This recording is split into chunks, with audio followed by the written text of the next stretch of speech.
Many consumer products on the market contain so-called forever chemicals. They're also in many city water supplies.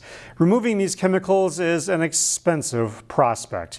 Kevin Miller spoke with two cities about their future plans for forever chemicals and water treatment.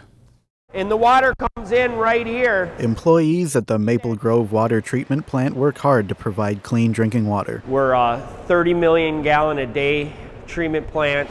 But like many water treatment plants in the state, they don't have equipment to remove forever chemicals. Also known as PFAS, they're man-made chemicals that don't break down in the environment. They call it the forever chemical for a reason. It is a chemical that has been around for since the 40s and 50s. They're in common household products, shampoo, carpet, nonstick pans. If you name it and it has plastic components in it, those are PFAS chemicals. Although these chemicals are common, the EPA says exposure may cause health issues. PFAS can be linked to causing some cancers. In many cities, small amounts of these chemicals have been found in the water supply. We did have some results come in positive. The water is absolutely safe to drink. We've had 2 sample tests done so far, and yes, we've had some slight detections of PFAS in some of our water wells. Meanwhile, 3M, a PFAS manufacturer, is facing a class action lawsuit for water contamination. They expect to pay more than $10 billion in a settlement. DuPont also has a $1 billion settlement. As a result, local cities might get a payout. My approximation was about $7 million for just the 3M settlement. We think it could be in the $5 to $6 million range. We would hold on to that money and consider using that for treatment options. There's no guarantee that the money will filter down to local cities, and if it does, it won't cover the total cost of the equipment to remove PFAS. It could cost upwards of $70 million. No city can afford this all by themselves without doubling or tripling their water rates, and we did nothing wrong. So, more lawsuits may be on the horizon. We're going to explore options to try to recover more funds through litigation. But in lieu of state or federal grants, cities may have to decide if they want to pay more for their water treatment. It's an expensive ask for our most essential resource. As staff, we recommend a treat down to 0 because we want the water to be as completely safe as possible for our residents and businesses. Kevin Miller, CCX News. SEEP in Brooklyn Center is preparing its season of sharing holiday programs to support those in need. SEEP helps brighten the holidays for about 3,000 children with the toy distribution program. Parents can come into SEEP and pick out unwrapped gifts to give their kids. Meanwhile, the nonprofit expects to provide about 3,000 holiday meals to those in need throughout December. Volunteers will deliver some of those meals through the Meals on Wheels program. SEEP serves seniors in 8 cities in the northwest suburbs. Family can also pick up holiday cooking essentials through the SEEP Food Market. SEEP says visits to food shelves have doubled in Hennepin County in the last year. They ask the community to continue providing food and monetary donations to support their neighbors. SEEP's goal is to help families not need to choose between a warm, cherishing Christmas with their family or paying the bills. SEEP is also looking for new volunteers. More information is available at seep.org. This week, students nationwide are celebrating the Hour of Code. At one Osseo area school, it's just another day helping kids discover science.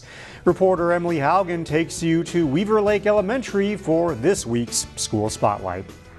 There's over 100 million students that have tried something to do with Hour of Code. You are part of that 100 million. A typical day at Weaver Lake often involves some kind of code. One of the 8 STEM identities that we have is problem solver, and coding has a lot to do with solving problems. The computer is doing what you've told it to do. The coder has to find the bug. Curriculum coordinator Melissa Pedersen says it's part of the school's STEM-based approach. We start with our science standards and then build everything around that. Today, 3rd graders are working with Edison robots. Your first job today is going to see if you can get the bot to move by clapping at it. But work with robots actually begins in kindergarten. Eventually, you gotta get closer, you can't hear you. Students work their way up. You see how it works? To creating their own code. The lesson is more about kids discovering opposed to me telling kids what to do and how to do it. And there's something for everyone. It's really fun. It's like kind of different than any other school. It's the challenge of science It's hard for me, and then it challenges me. that comes with built-in encouragement. Oh, did it avoid your leg? Oh, that was cool. Pedersen says it gives students the confidence to excel inside It has to be taller than the bot. and outside the classroom. Oh, interesting, ladies. At Weaver Lake Elementary, Emily Haugen, CCX News. And finally, we'll cap off this news segment by highlighting some Brooklyn Center citizens who are recognized for their kindness. Every year, Brooklyn Center seeks nominations for random acts of kindness. This year, they recognized more than 50 citizens or organizations. As we close out this segment, we'll show you who was honored.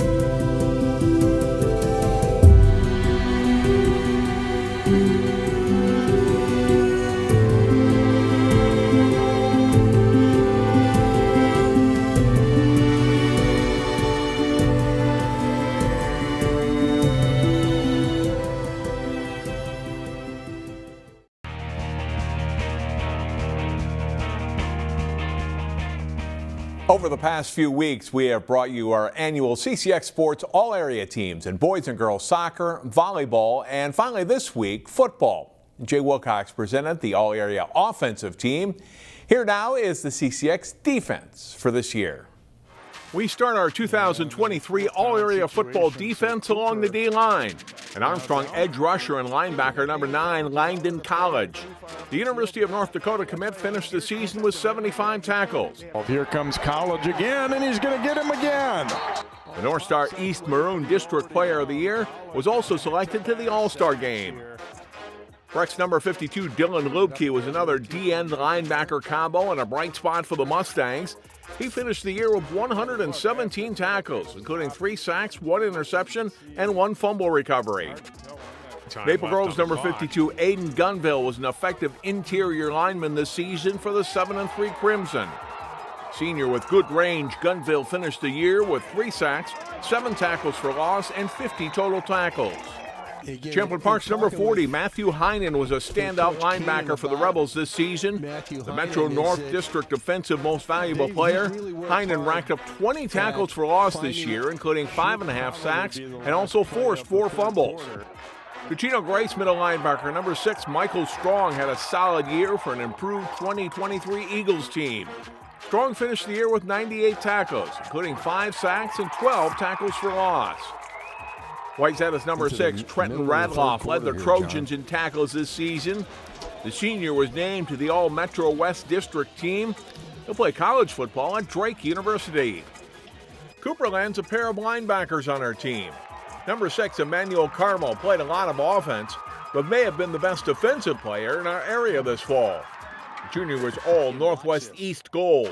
Carmo was one of the top players from the class of 2025 and has college offers from Power 5 schools, including Michigan State, Purdue, and Iowa State. Carmo's teammate number 9, Tony Colley, is also only a junior. A sure tackler, Colley led the Hawks in tackles with 120. The district MVP was in on almost every play and also was Cooper's most valuable player. Our defensive backs include Park Center senior number 2, Isaac Davis. Though he saw a lot of snaps at quarterback, Davis is a college prospect at D-back. He finished the year with 54 tackles, 3 interceptions, and 8 pass breakups. He was named All-District in the North Star West Maroon. Offense has stopped throwing the way of Park Center's number 20, Randy Quete, because of his ball hawking and sure tackling skills. The North Star West Maroon defensive back of the year is only a junior. Number 2, Henry Stang, was asked to do a lot for the Crimson this year. A big contributor on offense, especially late in the year. Stang was a 2-year starter at defensive back for Maple Grove. He finished the season with 68 tackles. It's a good group, the 2023 CCX All-Area Defense. And these players had good seasons too. Here are the honorable mention selections for defense. To see Jay Wilcox's all-area offense for this year, go to our website at ccxmedia.org. For CCX Sports, I'm John Jacobson. Find more prep sports games and highlights at ccxmedia.org and follow us on social media.